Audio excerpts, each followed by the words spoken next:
The story begins with a couple planning to go on a safari tour to see bull sharks at a tourist beach in Australia. They are greeted by a man with translucent hair who asks them to wait because his crew is still preparing the bait. Today, and he doesn't interrupt his holes for no one. Milo, shut up!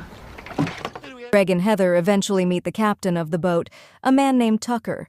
Despite having a rugged, tractor-like face, this muscular man is surprisingly friendly toward his boss's customers.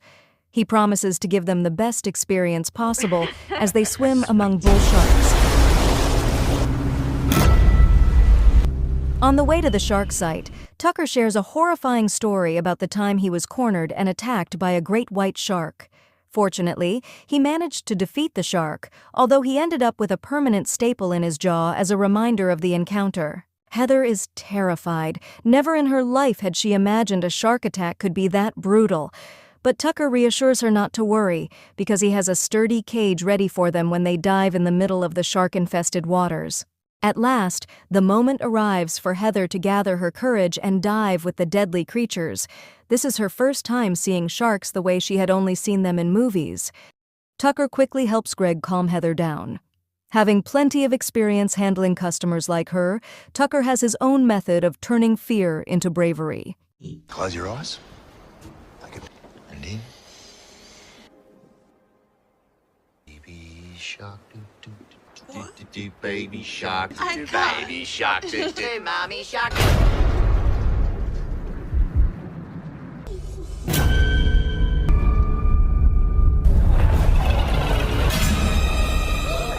Heather's fear resurfaces as she finds herself surrounded by the sharks. However, Greg's presence beside her slowly transforms her terror into awe at the diversity and beauty of the bull sharks. Oh my God, that was amazing! Yeah, something to tell the grandkiddies one day. Thanks so much for fitting us in. Welcome aboard. And I find myself wondering what did happen to the last 10. I ran away with my life, fast forward, never turn back again. It's kind of funny that the more we pass time, the more we need to set them rewind. We then shift our focus to a beautiful surfer named Zephyr, a solitary woman who spends 90% of her time around the coastline. Must be out then. Zephyr's attention is drawn to a handsome entrepreneur named Moses, who desperately needs a short cable for his stalled car. He is so confused about where to find a parts shop that he ends up wandering into a food store by mistake. Dude, I said I can't help you. In desperation, Moses asks Zephyr again if she has a spare cable. He has walked a long distance from his car just to find one. Feeling sorry for him, Zephyr offers to help fix his broken-down vehicle. While expressing his gratitude, Moses continues talking non-stop, introducing himself even though the girl shows a rather cold attitude toward him. Yep. What woman wouldn't be at least somewhat curious about a man driving such a luxurious car? While charging Moses's battery, their togetherness also changed into getting to know each other.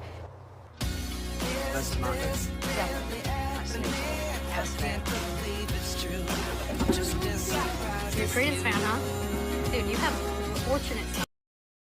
The more time they spend together, the more their chemistry grows, like two teenagers discovering love for the first time. Eventually, they spend the night together. Moses quickly prepares a dinner menu, eager to continue pampering Zephyr, the woman he has liked since the moment he first saw her. But sadly, Zephyr sees their relationship as nothing more than a one-night romance. Zephyr, a woman who prefers solitude, chooses to prepare for surfing at her favorite spot, rather than playing house with Moses. But suddenly, she realizes she forgot the fin key for her surfboard. It was left at Moses's place. She then approaches other surfers, hoping someone might have a spare fin key she can borrow. Jesus. Unexpectedly, she runs into Tucker, the psychopath, who happens to be at the same location. Strangely enough, Thanks. he kindly offers her the fin key she needs. Moses expresses his disappointment that Z left in such a hurry. He had already prepared a meal for her. When Moses asks if he can accompany Z while she surfs, she keeps her distance and chooses not to respond at all.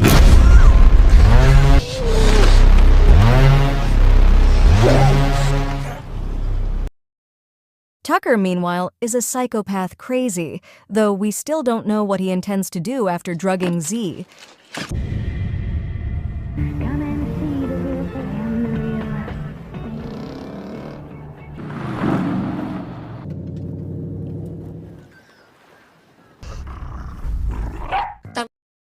Without anyone's knowledge, Tucker's boss transports Z onto his boat. He even has a special hidden compartment to keep her, a place completely out of sight from his customers. Moses keeps looking for Z, but the only thing he finds is her car. He feels worried about her.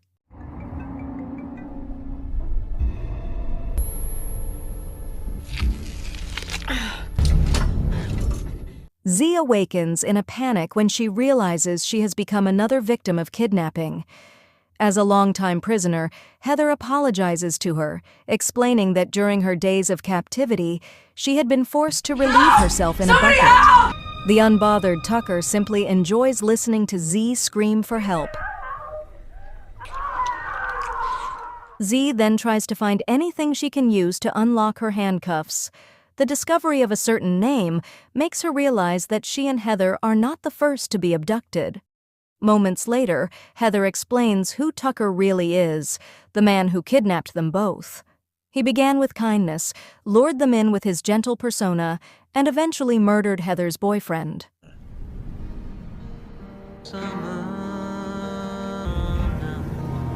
Meanwhile, Z's car is towed away by roadside authorities for illegal parking. Moses tries to explain that the car belongs to a traveler he knows, but with such little information, the officers refuse to release it. Back in captivity, as Z struggles to escape, she overhears Heather crying, mourning for her mother. The two women begin to share their stories, confiding in each other, including Z's past of constantly being moved from one orphanage to another. During their conversation, Z notices Heather's underwire bra, a tool she might be able to use to pick the handcuffs. Heather instinctively tries to cover her now unsupported chest, but her flustered reaction only makes Tucker suspicious. Z quickly diverts his attention before Tucker discovers their escape plan. In her rush, she even drinks whatever is given to her without realizing what it is. Tucker claims to be fascinated by Z's behavior, saying she seems like the type of woman who possesses real bravery. But, he adds, what is the meaning of bravery when she is shackled like this?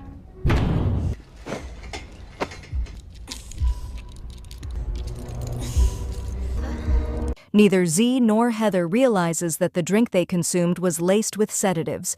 When Heather collapses, the bra wire falls to the floor with her.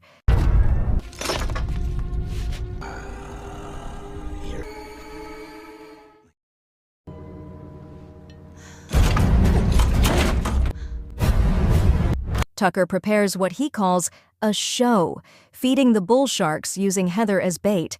He only needs to wait for the sharks to arrive, drawn in by the blood he has spilled into the water. He begins speaking about the art of suffering, something he intends to immortalize with his high-end camera equipment.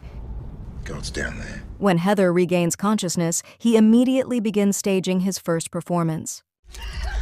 Scary than mosquitoes? It's because people don't think. There's 300 razor sharp.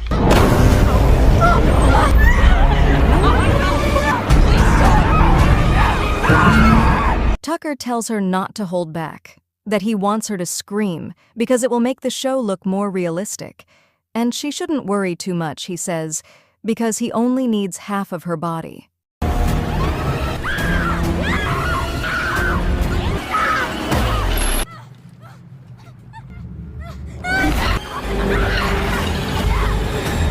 Tucker is delighted, fully satisfied by the agony on Heather's face as she is left half a person, exactly as he envisioned for his twisted spectacle. Meanwhile, the unfortunate woman finally meets her end as Heather's body sinks into the depths of the ocean. Tucker then tells Z not to panic because he plans to continue the second season of his show tomorrow. In the midst of her grief, as Z feels like she's simply waiting to die, she hears Tucker celebrating the performance he just staged. Z begins to fear that she will share the same fate as Heather, ending up as food for the sharks. At that moment, Tucker fiddles with Heather's hair, tying it together with the footage he recorded of her death. And, as you might have guessed, Tucker has already claimed many victims before this. He then prepares a new blank cassette that he plans to use for the next night's performance, though how Z is supposed to survive this iron bed she's trapped on remains a mystery. At the same time, the last remaining pieces of Heather's body sink into the darkness of the sea, disappearing for good. As usual, Tucker brings a meal to his Sandra, but Z can already sense that this is just another one of Tucker's tricks to knock her unconscious. Just a lot of fluid. Instead of getting angry, Tucker becomes even more entertained by a prisoner as aggressive as Z. After all, in his show tonight, he expects Z to put up a fight against the sharks. Break. Z unleashes her rage, insulting Tucker and calling him a pathetic man. But to Tucker, her words mean nothing more than the complaints of someone who gets loud when she's being chased for unpaid debts. He reminds Z to prepare herself mentally, because later tonight she'll be moving into a shark's intestines. Determined, Z begins crafting a makeshift weapon using the handle of a bucket in front of her. Holding her breath to withstand the foul stench, she continues working on her escape plan. Night falls. Tucker mixes another batch of sedatives after failing to knock Z out earlier, and since Zephyr is asleep, this is the perfect moment to drug her again. With a single swift movement, Z manages to secure exactly what she needs. Once the handcuffs are unlocked, she grabs several keys she can use to trap Tucker instead. Despite the sedatives affecting her body, Z runs toward the cockpit. Somehow, she needs to call for help through the radio. Her vision blurring and her body weakening, Z tries desperately to reach out to the people on board a passing cruise ship, yet she doesn't realize her efforts are completely futile.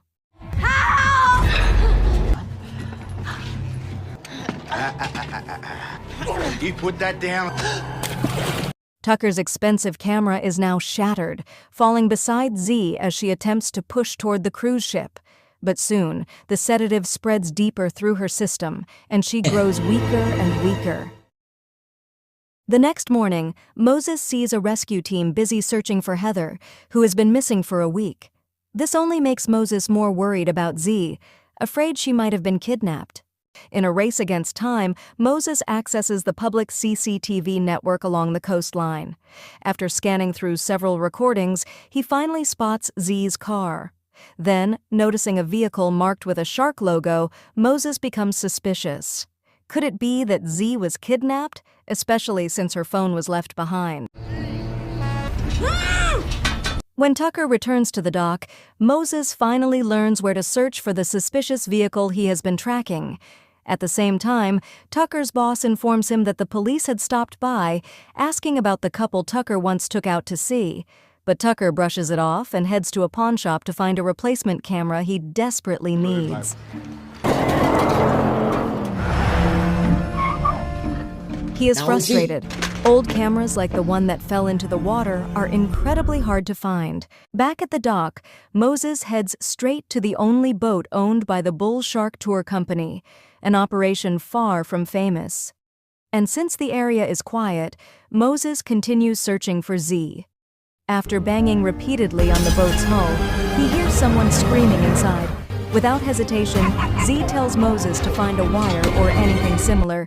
She also urges him to call for help immediately.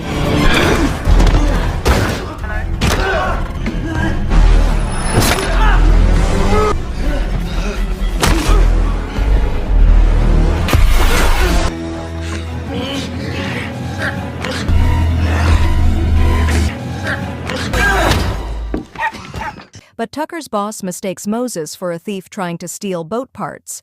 When the balding man finally hears Z screaming, he realizes something is terribly wrong. Tucker, not wanting his crimes to be discovered, kills his boss instantly. He then hastily escapes, taking his captives toward a new bull shark habitat.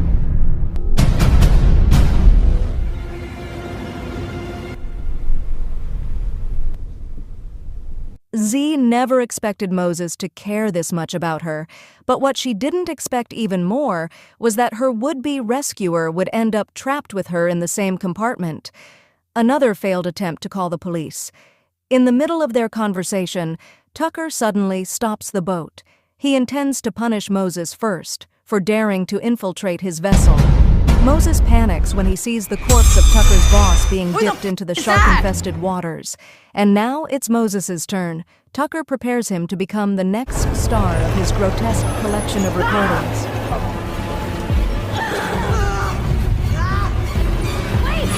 Put me up instead. How romantic.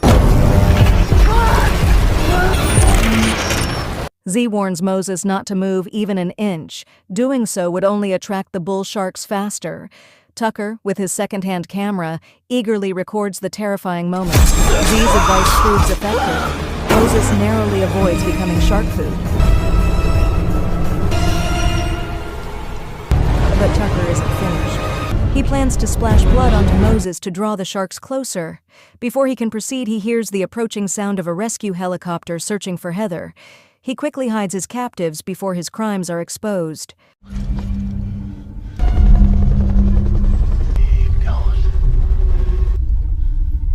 After countless attempts to break free, Z's hands are scratched and bleeding. Seeing Moses covered in blood and trembling, Z gathers the courage to attempt something extreme with her thumb.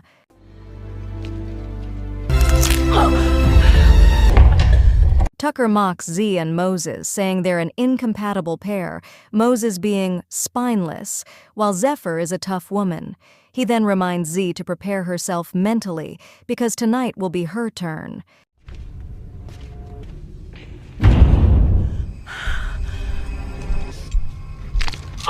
Despite her brutal efforts, the handcuffs remain stubbornly locked. Without hesitation, Z decides she must dislocate or even remove her own thumb.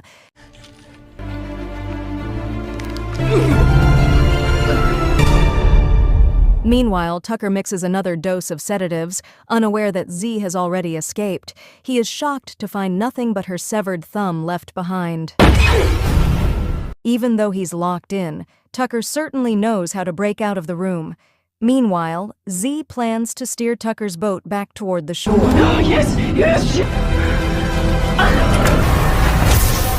But as she takes the helm, she is confused. Why has the boat suddenly died? She tries using her voice to call out for help, hoping someone on the shoreline might hear her.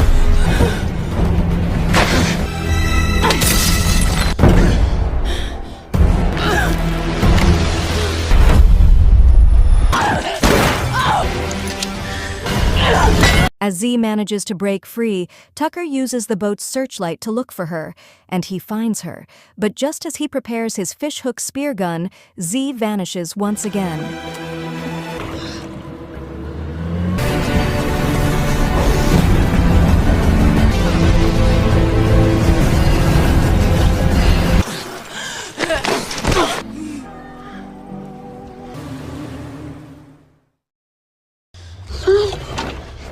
The moment finally arrives for Z to be used as bait.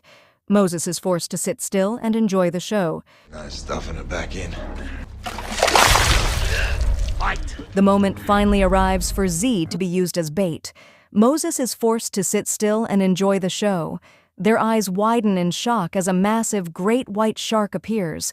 Even Tucker is stunned. This performance is going to be epic, and he intends to make it as cinematic as possible.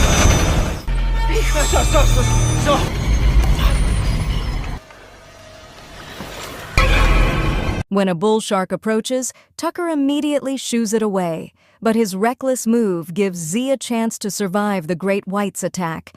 Once both sharks disappear into the darkness, Z seizes the moment to escape. Meanwhile, Tucker is still desperately searching for the great white, the very same shark he once encountered before.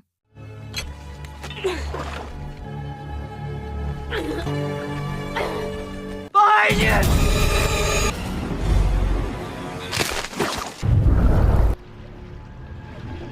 With all the humility she can muster, Z attempts a gentle gesture toward the great white, the creature that once battled Tucker in the past.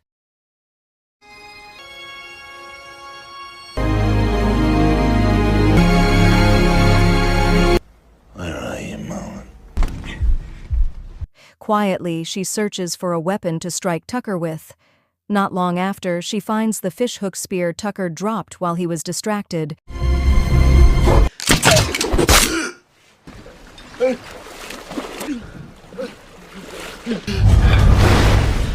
Z appears to be working together with the great white, and now it's the shark's turn to take revenge on Tucker.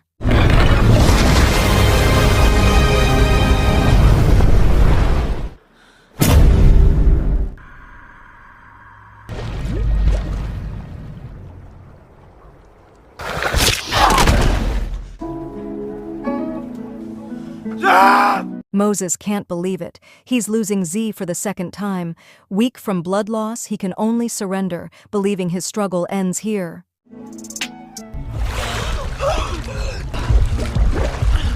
Hey, Moses. Moses, please wake up. Now Z feels she might lose Moses. Through her rising despair, Z confesses that she has fallen in love with Moses and that she wants to spend the rest of her life with him. Hey,